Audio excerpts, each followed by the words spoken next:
What's going on, ladies and gentlemen? Welcome back to another video here on Peg City Hockey. Now, training camp has been underway for a couple of days. I didn't want to cover it every day because stuff doesn't happen every day. That's really worthy of a video, so I thought it would be better just to combine all my thoughts about training camp and kind of a preview going into the first preseason game of the season tomorrow against the Edmonton Oilers. It is an afternoon game. It is early. I believe it is 1 o'clock Winnipeg time out there central. It is 2 o'clock on the West Coast, so do with it as you will. It's 3 o'clock, I think. Yeah, it's going to be a 3 o'clock game out here on the West Coast. But nonetheless, let's talk about training camp a little bit. So I'm going to go through a couple, just some basic information, share my thoughts about who I thought were kind of the standouts, who I thought didn't look very good, and what to expect going into this preseason during the games, and what type of players I think will have a legit chance on making the roster at least at the start of the season, if not full-time, talking about the youth influx that will be happening, I believe, with this team going into this upcoming season. So first off, we should just talk about the stuff that happened obviously over here with Morgan Barron. He came up with a minor body injury, so he's missing the early parts of camp. He will play probably the later parts of the preseason, so he's not with the team right now. He is injured,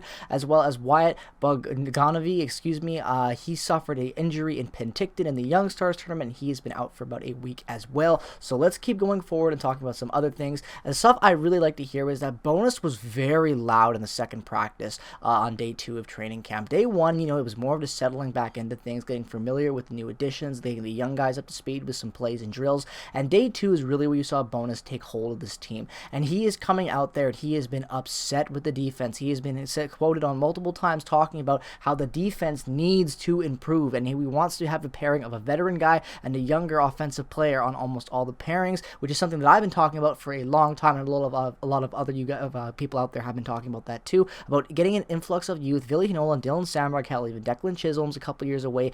We will talk about him because he has looked fantastic during this training camp. I think this is going to be a really big breakout year for him. I don't expect him to make the full-time club, but he will have a very good year with the Moose, I predict, and he's looking to have a very good start so far to this campaign. But yeah, I gotta love to see Bonus getting into it, because the defense has been such a stale element to this club for years, and it doesn't even touch Paul Maurice and Dave Lowry. It goes back to talk about Charlie Huddy and the systems we've run. So hopefully Bonus is going to come in there and tighten things up and get a better performance out of the decor that wasn't very good last year and putting up points minus Josh Morrissey. But Neil Pionk had a down year. Schmidt fell off hard in the second half of the season. Brendan Dillon did shit. So you want to get these guys going. You don't expect as much from Brendan Dillon, but you got so many young prospects. You need more out of them. Other things that came out during the, 2 days of training camp, and as well as the Fan Fest, is that the Wasack jersey is finally available for purchase as in retail. I think it looks pretty awesome. There it is right there. I haven't bought one yet. I don't know when I will, but I will pick one up eventually.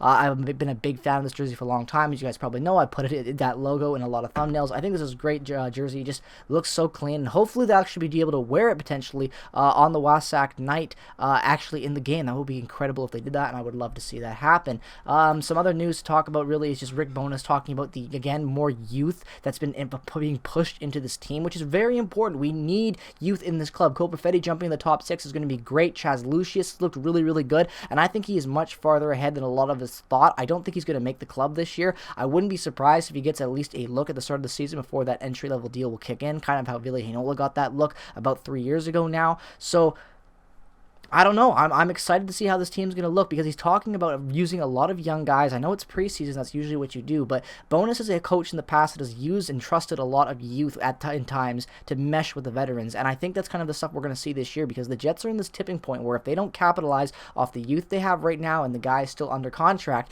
they're going to fizzle out. They're going to lose all these guys, and it is not going to be good at all. Which brings us into the lineup for today's game against the Oilers. Today's game. I might have said earlier tomorrow, but I recorded this on Saturday night, so, take that as it is. It's going to be up on Sunday morning, as you guys already know you're watching it. But nonetheless, this is the lines we're going with. It's obviously not the lines, it's the forward core, and I got a lot of these guys to look forward to in tomorrow's game. Kevin Stunland, we obviously signed him in free agency. A depth forward with Columbus. I think he might have something to offer this club in a better role. I think he might be a better version of Dominic Toninato, honestly.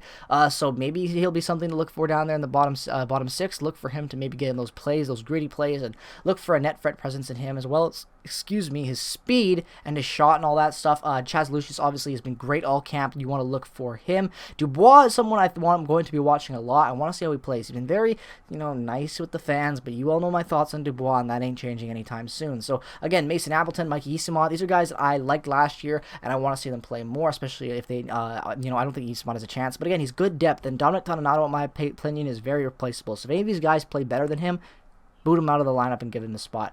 Cole Perfetti, obviously, for numerous reasons, I want to watch him. But yeah, a lot of the David Gustafsson as well, a guy I really do expect to make the club this year if he stays healthy. He's been teetering on making this team for about 2 years now, but injuries have kept him out, in my opinion, so I'm hoping this is the year he breaks in, because he could be a very, very good, viable fourth-line center for us with a lot of skill both sides of the ice. On the defensive side of things, I really like the way this defense looks. I think it's going to be fun. Dylan DeMello with Jonathan Kovacevic, Ashton Sotner, and Leon Ganok.